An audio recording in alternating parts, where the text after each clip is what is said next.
माझं बालपण गावातच गेलंय, म्हणून मला अशी डेट प्लॅन करायची होती ज्यात आपल्याला एकत्र हे सगळं अनुभवता येईल.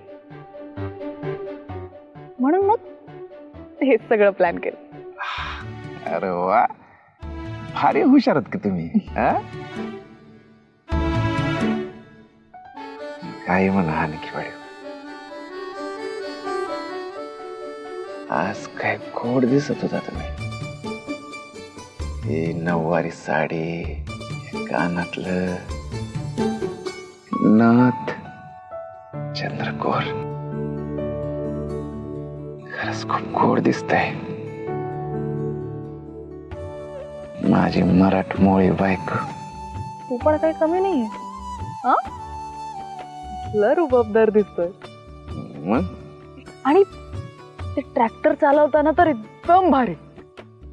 काय तुम्ही तुम्ही मगाशी काय भाकऱ्या थापल्या तुम्ही. ये वन काय हो, कोणी शिकवलं तुम्हाला भाकऱ्या थापायला? लाजल्या लाजल्या लाजल्या. काय काय काय झालं? काय नाही, पाटलं चकली जरा. मगाशी बैलगाडी खेचत आणली ना ती. मी बघू का? नाही नाही, ओके ओके, आता ओके, एकदम ओके. ओके काय ओके, बघू दे मला. नाही झालं आता एवढं काही. प्रताप, 1 मिनिट बघते मी फक्त.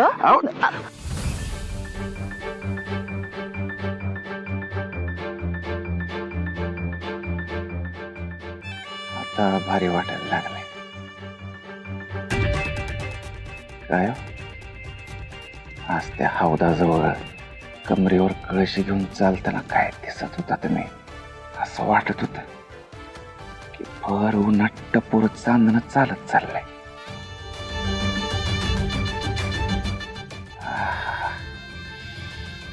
कातील दिसत होता तुम्ही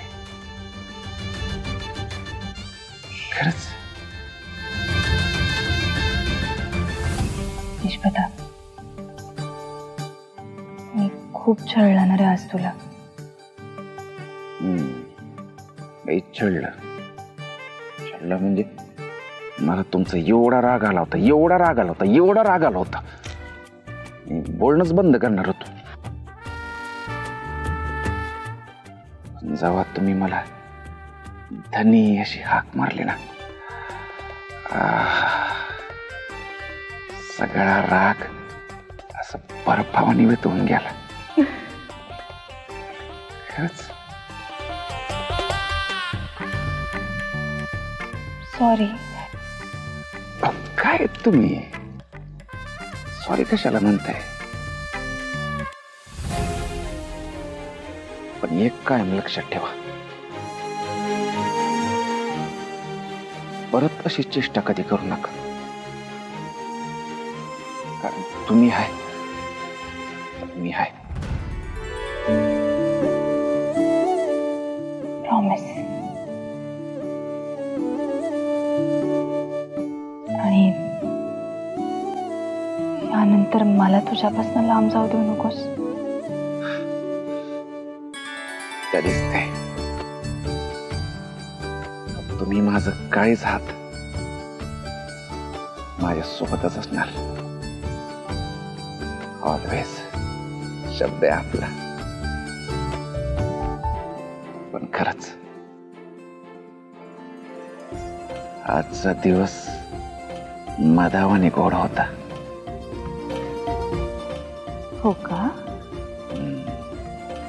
अजून गोड होऊच शकतो की.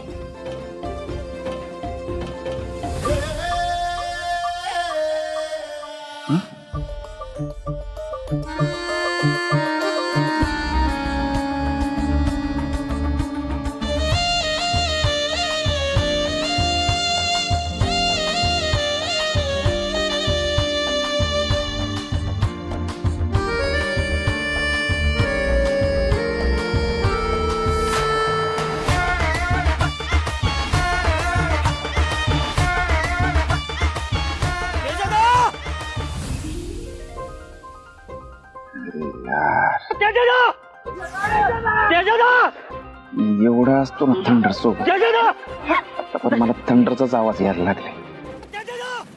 मला पण येतो त्याचा आवाज ऐकू. काय म्हणजे थंडर खरंच इथं आला का काय